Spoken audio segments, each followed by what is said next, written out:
Most DC fans know the Blue Beetle Scarab as a crazy powerful piece of alien tech. A living weapon grafted to its host's spine, capable of whipping up almost any weapon you can imagine. It's terrifying biotech from a conquering alien empire called the Reach. But what if I told you the Scarab story didn't start in the stars? That its first chapter was written not in some distant galaxy, but buried in the sands of ancient Egypt? Before anyone thought it was alien hardware, it was a sacred magical artifact. It's an object tied to gods, pharaohs, and the eternal promise of rebirth. The story of the Blue Beetle Scarab is an 80-year-long journey through comic book history, packed with retcons and bombshells. Today we read digging up that journey from its magical beginnings to its sci-fi evolution to reveal the forgotten legends that give this incredible weapon its soul. Okay, so before we can even get to the superhero, we have to talk about a symbol. In ancient Egypt, the scarab beetle was one of the most powerful icons they had. They watched the humble dung beetle roll a ball of dung across the ground, and in that simple act, they saw something cosmic. They saw the god Kha-Ef-Re, who rolled the sun across the sky each morning, literally birthing a new day. Because of this, the scarab beetle became the ultimate symbol of creation, transformation, and rebirth. Egyptians believed that just as young beetles seemed to pop out of nowhere, life could just as easily emerge from death. They mass-produced scarab amulets, often carved from stone and glazed a brilliant blue or green. People wore them for protection, and they were buried with the dead to guarantee a safe trip to the afterlife. These little beetle talismans were tokens of hope and divine power. It's this deep, ancient belief system that would eventually become the bedrock for one of DC's coolest heroes. The scarab wasn't just an insect, it was a promise of a new life. And that promise would find its way into the world of comics. The Blue Beetle mantle first appeared way back in 1939, during the golden age of comics.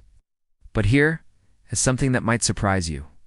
The very first Blue Beetle had zero connection to Egypt or a scarab, created by Fox Comics. The original was Dan Garrett, spelled with a single T, a rookie cop whose father was killed in the line of duty. He decided to fight crime as a costumed vigilante. He didn't have any mystical artifacts. Instead, he got a temporary boost of super strength from a chemical called vitamin 2X. He wore a blue chainmail suit and used a scarab symbol as his calling card, kind of like other pulp heroes of that time. This version of the character was a classic crime fighter. It's more like the Spirit or Green Hornet than the cosmic hero we know today. But comic book history is all about change. After Fox Comics went out of business, Charlton Comics snapped up the rights to Blue Beetle. And in 1964, they decided to completely reboot the character, keeping the name but changing everything else. And this is where our story really kicks off. In 1964, Charlton Comics rolled out their new hero, Dan Garrett, now with 2 T's. This Dan Garrett wasn't a cop. He was an archaeologist. During a dig in Egypt, he unearthed a mysterious blue scarab in a lost pharaoh's tomb. This wasn't just a piece of old jewelry. The comics claimed it was a mystical artifact given to the pharaohs by the Egyptian gods. By shouting the magic words, Khaji-Da, Garrett could unlock its power, which gave him superhuman strength, flight, invulnerability, and energy blasts. He became the Silver Age Blue Beetle, a hero powered by pure magic. His very first villain was even tied to this origin. When he found the scarab, he accidentally woke up the mummy of an evil pharaoh that the scarab had been used to imprison ages ago. Dan Garrett's adventures were a mix of superhero action and fantasy, directly linking the Blue Beetle to that ancient Egyptian symbolism. For years, this was the definitive origin. The scarab was magic, plain and simple. A gift from the gods, lost to time and found again. But the story doesn't stop there. Every hero's story has an end. During a fight, Dan Garrett was mortally wounded. The student was a brilliant inventor and Olympic-level athlete named Ted Kord. As he was dying, Garrett asked his student to take up the Blue Beetle mantle and continue his legacy. In 1966, Ted Kord agreed and became the second Blue Beetle. But there was one huge problem. While Ted did eventually recover the scarab, he could never get the artifact to work for him. The magic words did nothing. The power stayed locked away inside the lifeless object. Did that stop Ted Kord? Not for a second. Being a certified genius, he just built his own gear to compensate, created a high-tech suit, an arsenal of non-lethal gadgets, and a giant beetle-shaped aircraft called the Bug. Ted Kord's Blue Beetle was a hero like Batman, a regular guy who relied on his brains, training, and tech to save the day. For decades, the Scarab was just a paperweight, a souvenir from the hero who came before. Its magic seemed lost forever. Fans were left wondering, was the magic really gone? Was the Scarab just waiting for someone else? We're about to jump from the Silver Age straight into the modern era, where everything fans thought they knew about the Scarab gets flipped on its head. It's a wild ride. If you're enjoying this secret history, do us a favor and hit that subscribe button. You won't want to miss where this story goes next. For years, the Scarab sat on a shelf, useless. Then, in 2006, during DC's universe-shaking event, Infinite Crisis, it was found again.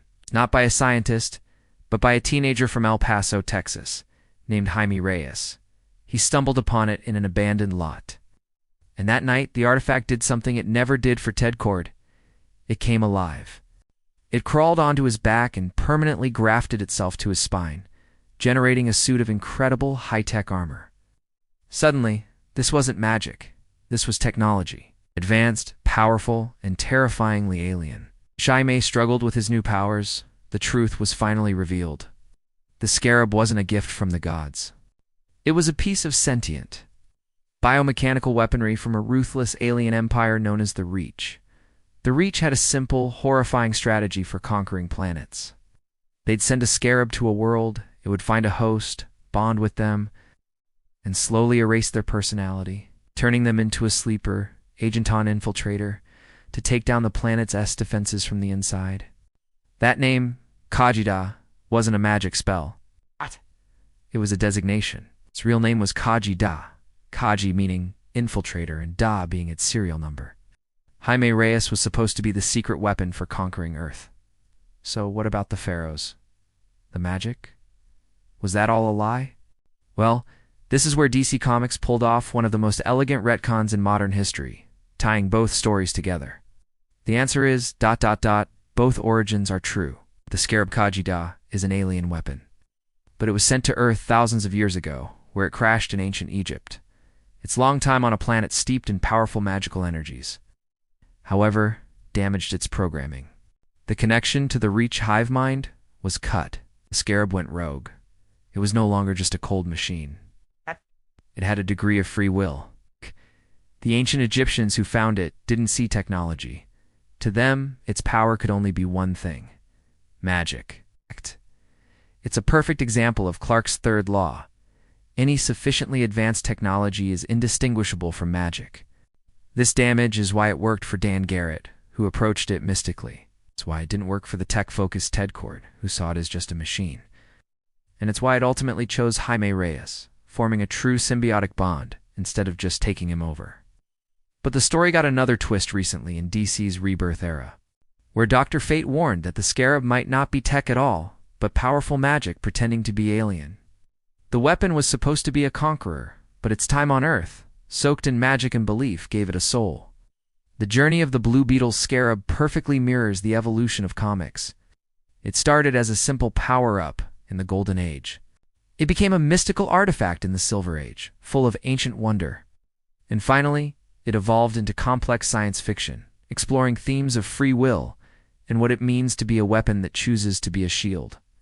It's both ancient magic and alien technology, a tool of conquest that became a symbol of hope. Its long history, buried first in Egyptian sand and then in comic book pages, makes it one of the most unique items in the DC universe. So what do you think? Is the Scarab a malfunctioning alien machine, or did Earth's magic fundamentally change it into something new? Does its true power come from the stars, or from the ancient legends of Earth? Let me know your theory in the comments below. 8. Thanks for watching. If you enjoyed this deep dive into the secret history of the Blue Beetle, don't forget to like, subscribe, and ring that notification bell for more explorations into the lore of your favorite comics. See you next time.